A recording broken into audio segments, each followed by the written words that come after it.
The ship moved slowly through the darkness of space. It was called the Evergreen, and it carried 2,400 human souls across the stars. There were scientists and diplomats on board. There were families with young children. There were dreamers who believed that humanity could find its place among the older species of the SE. Captain Kong Tae-ho stood on the bridge and watched the stars pass by. He was 53 years old. His hair had turned gray from years of stress. For his entire career, he had done one thing above all else. He had smiled. He had smiled when alien officials called humans primitive. He had smiled when other species refused to shake human hands because they found human skin disgusting. He had smiled through every insult, every humiliation, every reminder that humanity was nothing in the eyes of the galaxy. 300 years ago, humans had reached the stars. They had expected wonder. They had expected friendship. Instead, they found the Galactic Concord. 12 ancient species controlled everything. They had been traveling between stars for 50,000 years. To them, humans were like children. Worse than children, they were useful animals that could follow simple orders. Earth was given membership in the Concord, but it meant nothing. Humans were classified as a Tier 7 civilization. This was the lowest rank possible. They could not build warships. They could not develop weapons beyond what was needed to protect their own planet. They had no voice in the High Council where all important decisions were made. They could work. They could serve. They could be quiet. That was all. Tae-ho had accepted this reality long ago. He told himself that patience was wisdom. He told himself that one day things would change. He told himself many lies to sleep at night. The communication screen flickered. Lieutenant Park Yuna turned in her chair. She was young, only 28, with sharp eyes that missed nothing. She was the ship's communication officer, and she was very good at her job. "Captain," she said, "we are receiving a message from the Veluxy Dominion. They are ordering us to stop." Tae-ho felt his stomach grow cold.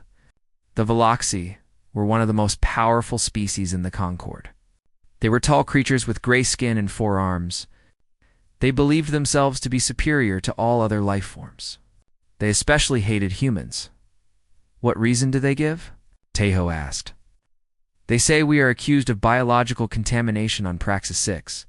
They say we must submit to inspection." Tae-ho closed his eyes.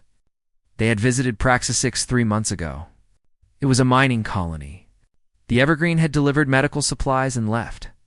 There had been no contamination. There had been no problems. But the Veluxy did not need real reasons. They only needed excuses. "Tell them we will cooperate fully," Tae-ho said. Within the hour, Veluxy warships surrounded the Evergreen. Their vessels were massive, covered in weapons that could destroy a planet. The Evergreen had no weapons at all. It was a diplomatic ship. It had been built for peace. The Veluxy soldiers came aboard. There were hundreds of them, armed with plasma rifles that glowed with deadly blue light. Their commander was named Voreth. He was tall, even for his species, and his eyes held nothing but contempt. "All humans will gather in the main cargo bay," Voreth announced. "You will be inspected for contamination. Anyone who resists will be executed." Tae-ho ordered his people to obey. What else could he do? They had no weapons. They had no way to fight. They had no choice. The 2,400 humans gathered in the cargo bay. Families held their children close. Scientists stood with their heads bowed. Diplomats who had spent their lives building bridges now stood in silence, waiting for whatever would come. Yuna was ordered to remain on the bridge. She was told to watch. She was told to record everything. She did not understand why until it was too late. Voreth walked through the crowd of humans. He looked at them like a farmer looks at animals before slaughter. Then he raised his hand. "The contamination is confirmed," he said. "Decontamination will now begin." The Veluxy soldiers opened fire. They did not aim for threats. They did not aim for weapons. There were no threats. There were no weapons. They simply fired into the crowd. The screams filled the cargo bay. Parents threw themselves over their children. Scientists tried to run, but there was nowhere to go. The doors were sealed. The soldiers surrounded them on all sides. Yuna watched from the bridge. The screen showed everything.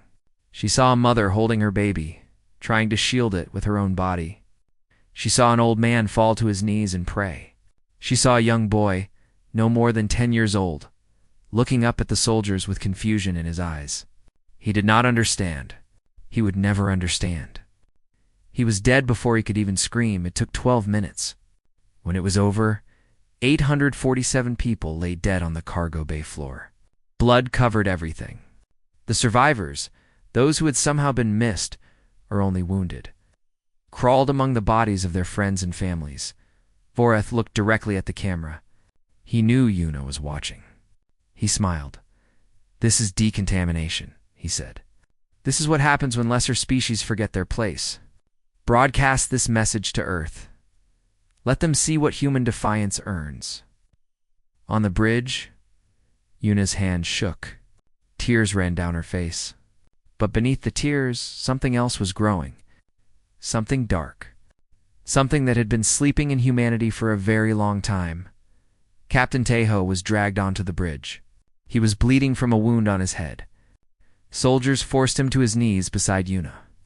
"Send the message," Voreth ordered. "Tell your planet what you have witnessed." Yuna looked at her captain. She looked at the blood on his face. She looked at the smile on Voreth's face. And she felt something break inside her. Not her spirit. Her fear. She turned to the console and began the transmission. Her voice was steady when she spoke. "This is the Evergreen. The Veluxy Dominion has murdered 847 of our people. They called it decontamination. They want you to be afraid." She paused. Then she looked directly at Voreth. "But I think they have made a very big mistake." Voreth laughed. He found this amusing. A small human female threatening him. It was like a mouse threatening a lion. "What mistake?" he asked. Yuna smiled. It was not a happy smile. It was the smile of someone who knew something others did not. "You think humanity is weak because we have been quiet? You think we are lambs because we have not fought back? But you do not know our history. You do not know what we did to each other before we reached the stars? You do not know what sleeps inside us." Ora stopped laughing. "You have awakened something," Yuna continued, "and you will regret it. Every species in this galaxy will remember this day. Not because of what you did to us, but because of what we are about to do to you." The message was sent. Earth received it 14 hours later, and everything changed. The message reached Earth at 3:47 in the morning. Within minutes, it spread to every continent. Within hours, every human colony across the stars had seen it. The video of the massacre played on every screen. The screams of dying children echoed in every home. And something happened that the galaxy had never seen before. Humanity went silent. No angry protests. No demands for justice. No diplomatic messages asking for explanations. Just silence. A cold, deep, terrible silence. In the capital city of the United Terran Council, President Nohana sat alone in her office. She was 61 years old, with white hair and calm eyes. She had been a diplomat for 40 years. She had spent her whole life believing in peace. She had shaken hands with aliens who despised her. She had smiled through countless insults. She had believed, truly believed, that patience would lead to a better future. Now, she watched the video of 847 people dying. She watched a mother try to protect her baby. She watched the baby die anyway. She watched Voreth smile at the camera. Something broke inside her. Something that had been holding humanity back for 300 years. The council chamber filled with leaders from every nation on Earth. They argued about responses, sanctions, diplomatic protests. Emergency meetings with the Galactic Concord. The same empty words that had been spoken for centuries. Hannah stood up. The room fell silent. "For 300 years, she said, her voice quiet but clear, "we have followed their rules. We have been patient. We have been peaceful. We have smiled while they called us animals. And today, they murdered our children and called it cleaning." She reached into her pocket and pulled out a small data chip. It looked ordinary. It was the most dangerous object in the room. "Before I became president, I learned a secret. a secret that only a handful of people in each generation have known. Our founders, the ones who first reached the stars, they understood something important. They saw how the galaxy treated new species. They knew that one day we would need to defend ourselves. She placed the chip on the table. Project Sleeping Dragon. For 300 years, while we smiled and bowed, we have been building. Not patrol ships. Not rescue vessels. Something else entirely. Admiral Baek Soonjo was 73 years old. He had commanded Earth's official fleet for 20 years. Small ships. Weak weapons. Enough to chase pirates and rescue stranded vessels. Nothing that could threaten anyone. But he also knew the secret.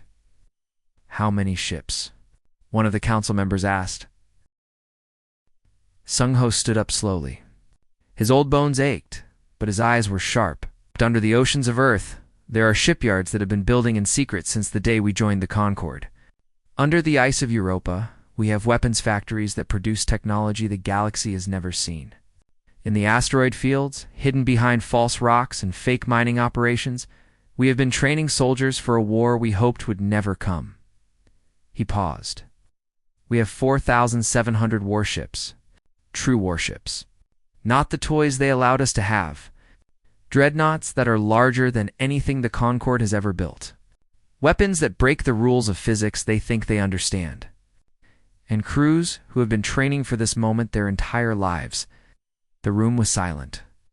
For a long moment, nobody could speak. Why did we never use them? Someone asked. Hannah answered. Because we remembered our own history.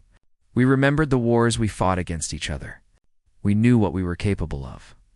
We hoped we would never have to become that again. She looked at the screen, where the video of the massacre still played silently. But they gave us no choice. Deep beneath the Pacific Ocean, the water began to move. Massive doors that had been hidden for centuries slowly opened. From the darkness, ships began to rise. They were black as night and covered in weapons. They moved without sound, without heat, without any sign that they existed until they wanted to be seen. Commander Shin Dae-jun stood on the bridge of the Unyielding. It was the first true battleship humanity had ever built. His crew of 800 came from every nation on Earth. They had trained in secret facilities. They had studied wars that humans had fought against each other for 10,000 years. They knew tactics that the galaxy had never seen. His tactical officer, Lieutenant Gomina, pulled up the sensor display. All ships are reporting ready, Commander, she said. The fleet is awake. Dae-jun looked at the crew around him. Young faces. Old faces. Men and women who had dedicated their lives to a war they hoped would never happen. Now it was here. The galaxy has made a mistake, he said. They looked at 300 years of silence and thought we were weak. They thought we had accepted our place. They thought we were tame. He pulled up an image of the Veluxi homeworld on the main screen. Oh, we were never tame. We were never weak. We were patient. But patience has limits. And they found ours. Across human space, similar scenes played out. On hidden bases throughout the solar system, soldiers received their orders. Scientists powered up weapons that had only been tested in secret. Pilots climbed into fighters that officially did not exist. Admiral Sung-ho took command of the flagship, the Eternal Vengeance. It was the largest ship humanity had ever built. 5 kilometers long, covered in weapons that could crack planets open. It had been built in secret over 80 years, piece by piece, hidden from every Concorde inspection. His first order was simple. All ships set course for Veluxi space. Maximum speed. The fleet moved through space like ghosts. They used pathways that the Concorde did not know existed. They traveled through folds in reality that human scientists had discovered and kept hidden. What should have taken months took days. The Veluxi had no warning. They were celebrating their victory over the Evergreen. They were laughing at the message they had sent to Earth. They expected humans to cry and beg for forgiveness instead. They received a single transmission from the approaching human fleet. To the Veluxi Dominion. You murdered 847 innocent humans and called it decontamination. You broadcast their deaths as a warning. You wanted us to be afraid? Admiral Sunko's voice was calm, almost gentle. "You're not afraid. We were never afraid. We were simply waiting to see if the galaxy deserved mercy. You have given us your answer." On the Veluxy homeworld, alarm systems began to scream. Sensors detected thousands of ships appearing from nowhere. Ships that were larger and more powerful than anything in their fleet. Ships that should not exist. The galaxy called humans weak. The galaxy called humans primitive. The galaxy had made a terrible mistake, and now the wolves were awake, the Veluxy. Dominion had ruled 47 star systems for 8,000 years. Their fleet was considered the third most powerful in the galaxy. They had fought wars against dozens of species and had never lost. Their homeworld was protected by 2,000 warships and defense platforms that could destroy entire fleets. The Battle of Veluxy Prime lasted 9 hours when the human fleet arrived. The Veluxy commanders laughed. Yes, there were many human ships. Yes, they were surprisingly large. But the Veluxy had numbers. They had experience. They had 8,000 years of military tradition. They did not understand what they were facing, pilot. Osora was 24 years old. She had trained in simulators for 6 years, but she had never seen real combat until that morning. Her fighter was small and fast, designed to slip through enemy defenses and strike at weak points. She was scared. Her hands were shaking. But she thought about the video she'd watched. She thought about the children dying in the cargo bay. And her fear turned into something else. "All fighters begin attack, run," her squadron leader ordered. Sora pushed her engines to full power. Around her, 500 fighters moved like a swarm of angry insects. The Veluxy expected them to form neat lines. They expected organized attacks that followed the rules of civilized warfare. Humans did not fight like the elder species. The fighters came from every direction at once. They moved in patterns that seemed random but were actually carefully planned. They targeted weak points that Veluxy engineers thought were well hidden. They sacrificed themselves to create openings for their friends. The Veluxy had studied war for 8,000 years. Humans had studied war for 10,000 years, and all of it against each other. Every trick, every trap, every betrayal that one human had ever used against another. Veluxy were seeing it all at once. Sora's fighter slipped through a gap in the enemy formation. A Veluxy cruiser filled her targeting screen. She fired her missiles and watched them strike the ship's reactor core. The explosion was beautiful and terrible. "Target destroyed," she reported. "Nice shot," her squadron leader replied. "Move to Sector 7. More targets there." By noon, Sora had destroyed 17 enemy ships. She was not special. She was not the best pilot in the fleet. She was average. And average humans were cutting through the Veluxy fleet like fire through paper. On the bridge of the Eternal Vengeance, Admiral Beek Sung-ho watched the battle unfold. The Veluxy were breaking. Their neat formations had fallen apart. Their commanders were screaming contradictory orders. They had never faced an enemy like this. "Admiral," his tactical officer reported, "the enemy flagship is trying to retreat. Do not let them. Block all escape routes." The human dreadnoughts moved to surround the Veluxy fleet. Their weapons fired in perfect coordination. Each shot was planned. Each target was chosen carefully. The Veluxy were not just losing, they were being destroyed with surgical precision. Commander Vorith, the one who had ordered the massacre on the Evergreen, watched from his ship as his fleet burned around him. He could not understand what was happening. Humans were supposed to be weak. Humans were supposed to be primitive. How could they have ships like this? How could they fight like this? He opened a communication channel to the human flagship. "This is Commander Vorith of the Veluxy Dominion. We request a ceasefire to discuss terms of surrender." Sung-ho's face appeared on the screen. His expression was calm, almost peaceful. "Commander Vorith, I recognize your name. You ordered the murder of 847 civilians on the Evergreen. You called it decontamination." Vorith felt cold fear crawling up his spine. That was a necessary action. Your people had violated Concord regulations. We were within our rights. You killed children, Sung Ho interrupted. You killed mothers holding their babies. You smiled while you did it. And you broadcast it across the galaxy as entertainment. We can negotiate. We can pay reparations. We can know. The word was simple, final, absolute. In human history, Sun Go continued, we have a concept called justice. When someone commits a crime, they must face consequences. Not negotiations. Not payments. Consequences. What do you want? Voreth whispered. I want you to understand something. For 300 years, we were patient.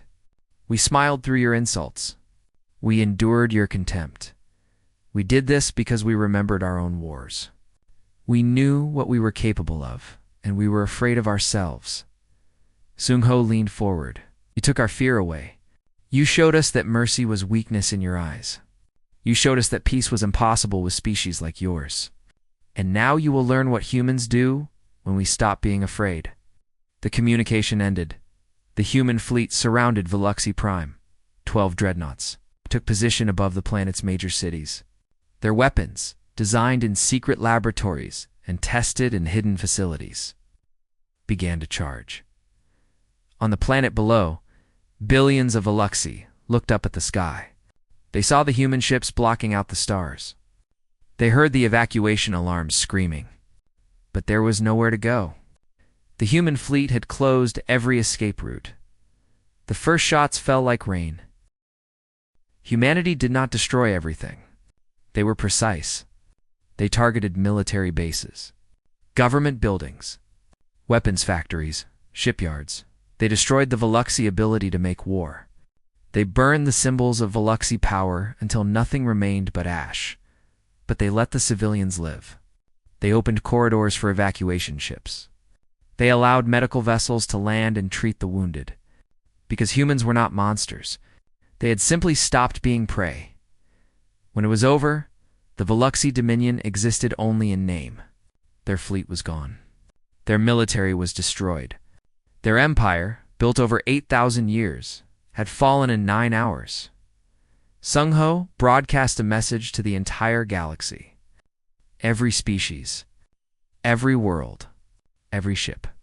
The Veluxy murdered our children and called it cleaning. Today, they learned the consequences. To every species watching, we did not want this war. We wanted peace. We wanted friendship. But we will not be slaughtered like animals. He paused. If you treat humanity with respect, you will find no better friends in the galaxy. If you treat us with cruelty, you will find no worse enemies. The choice is yours. On the bridge of the Unyielding, Commander Shin Daejeon stood beside Lieutenant Gomina.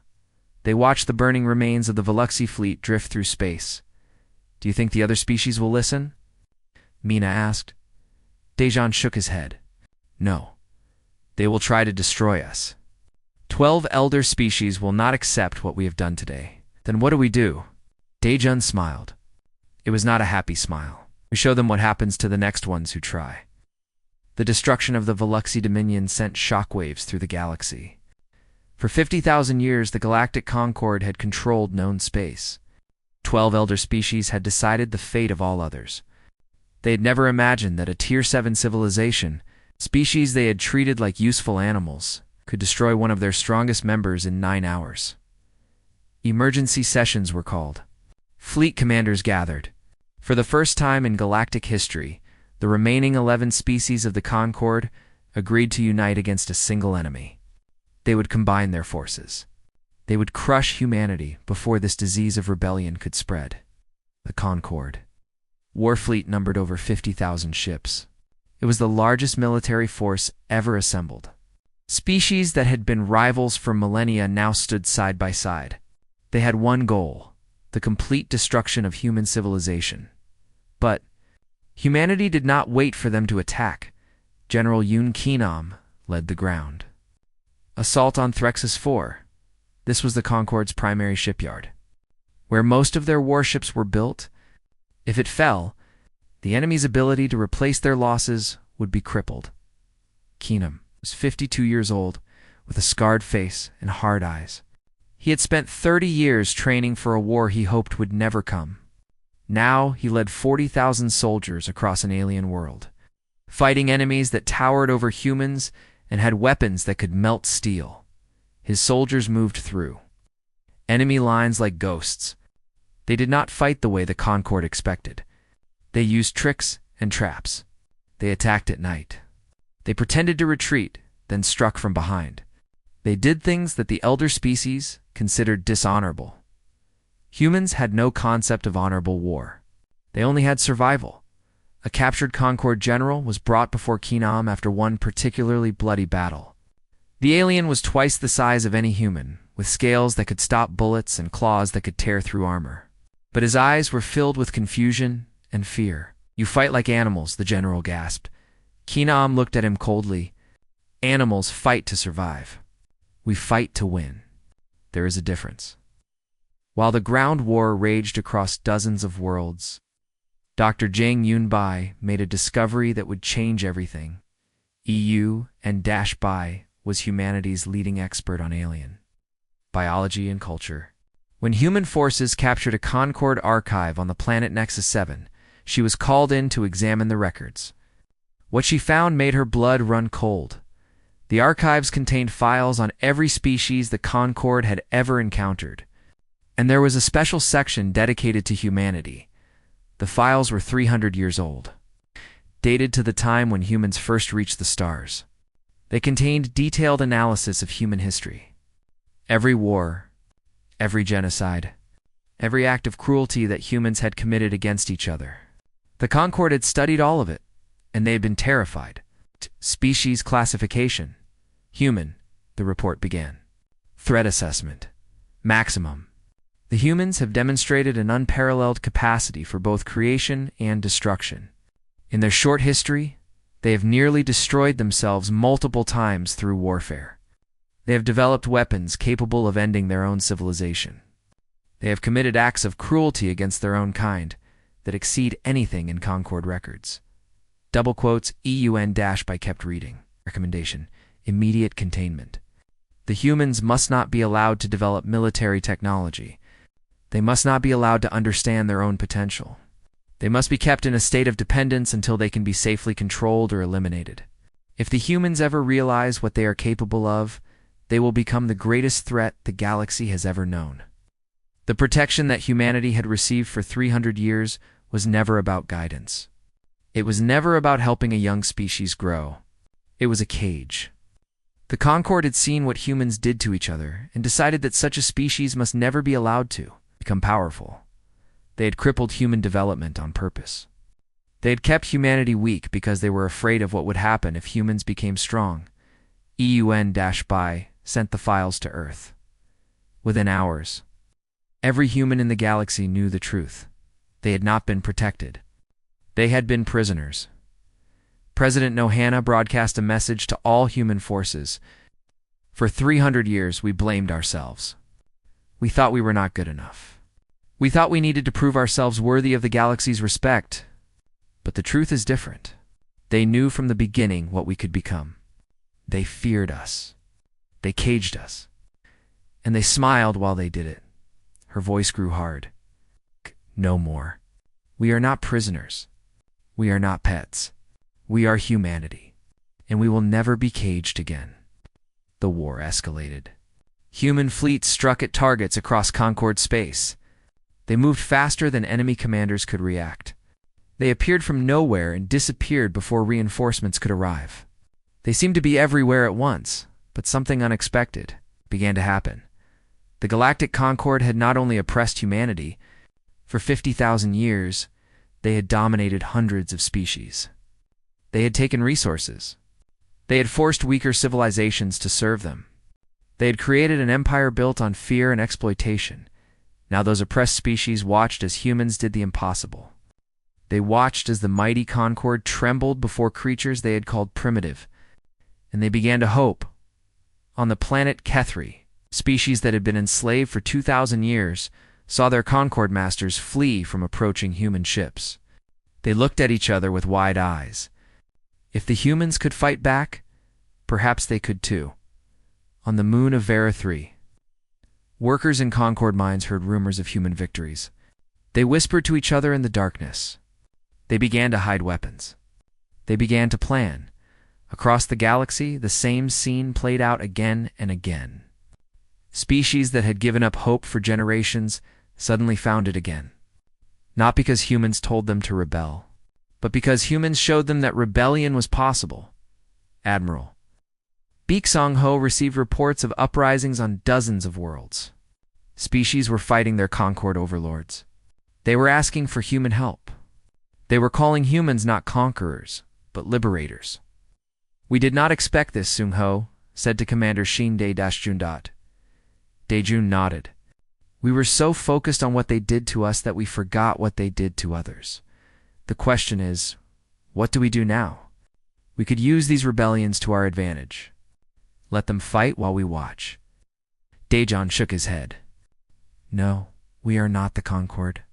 If we use these species as tools and throw them away, we become exactly what we are fighting against." Sun-ho looked at the young commander for a long moment. Then he smiled. "You're right. Send aid to every species that asks for it. Weapons, ships, training, whatever they need. And what do we ask for in return? Nothing. We help them because it is the right thing to do. And because when this war is over, we want to build something better than what came before." The war was not just about revenge anymore. It had become something bigger. Something that could change the galaxy forever. The war lasted 18 months. By its end, the Galactic Concord. 12 species that had dominated known space for 50,000 years had been completely shattered. 7 species surrendered. They had seen what happened to those who fought to the end, and they chose survival over pride. Their leaders signed treaties that stripped them of their empires but allowed their people to live. 3 species were conquered. They had refused to surrender even when their fleets were destroyed and their homeworlds surrounded. They had chosen to fight until they had nothing left to fight with. Humanity gave them no glory in death. They simply removed their ability to make war ever again. 2 species fled. They gathered what ships they could and disappeared into unknown regions of space. Perhaps they would return one day. Perhaps they would spend eternity running. Either way, they were no longer a th. Reet, the galaxy that had existed for 50,000 years, was gone. Something new was being born. And humanity had to decide what that something would be. President Nohana had died 6 months into the war. A Concord assassination attempt had struck the Earth's capital. Hannah had been killed, along with hundreds of others. Her last words, recorded by a surviving aide, were simple: "Do not let my death make us into monsters." The new president was a younger woman named Beek Gi-on. She was Sung-ho's niece, but she had earned her position through skill and dedication, not family connections. She understood something important. Winning the war was only the beginning. Building the peace would be much harder. The first session of the new Galactic Assembly met on a neutral space station that humans had built specifically for this purpose. Hundreds of species attended. Some were former Concord members, now humbled and fearful. Many were species that had been oppressed for centuries, now standing as equals for the first time. All of them watched the human delegation with a mixture of awe and terror. Ambassador Choi Yuna stepped forward to address them. She was no longer the young lieutenant who had watched her crewmates die on the Evergreen. 5 years had passed since that terrible day. She had scars on her face and gray in her hair, but her eyes were still sharp and her voice was still steady. 300 years ago, she began, humanity came to the stars hoping to find friends. We found masters instead. We found species that looked at us and saw only tools to be used. We were mocked. We were exploited. We were murdered. And when we finally fought back, we discovered that you had been afraid of us all along. She paused to let her words sink in. You kept us weak because you feared what we might become. You caged us because you could not control us. And in the end, your fear created exactly what you were trying to prevent. The chamber was silent. Many of the aliens could not meet her eyes. We've won this war. We have destroyed the Concord. We could rule this galaxy through the same fear and force that was used against us. No one would stop us. After what we have done, no one could stop us. She looked across the chamber at the hundreds of species gathered there. Former enemies, former victims, potential friends. But that is not who we are. That is not who we want to become. She placed her hand over her heart, a human gesture of sincerity that many aliens had learned to recognize. We are not here to conquer. We are here to lead. Not through fear, but through the example we should have been allowed to set from the beginning. We are here to build something better than what came before. A galaxy where all species are equal. Where the strong protect the weak instead of exploiting them. Where children are not murdered and called contamination. Admiral Beek Sung-ho watched the broadcast from Earth. He was 75 years old now. The war had aged him terribly. His hair was completely white, and he walked with a cane. But his mind was still sharp. Commander Shin De-jeon, now Admiral De-jeon, stood beside him. "Do you think they will accept it?" De-jeon asked. "After everything we have done to them." Sung-ho watched Yuna speaking on the screen. He saw the aliens listening. He saw some of them nodding. He saw others wiping tears from eyes that humans would not recognize as eyes. "Some will not," he admitted. "Some will hate us forever. Some will fear us until the end of time. That is the price we pay for what we have done." "Do you regret it?" Sung-ho was quiet for a long moment. "I regret that it was necessary. I regret that we could not find another way. But I do not regret protecting our people. I do not regret showing the galaxy that humanity will not be slaughtered in silence." He turned to face De-jeon. "The real question is what comes next. The war is over. Now we have to prove that we are worthy of what we have won. Not through more violence.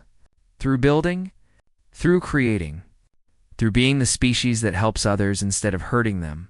That sounds harder than fighting a war." Sung-ho smiled.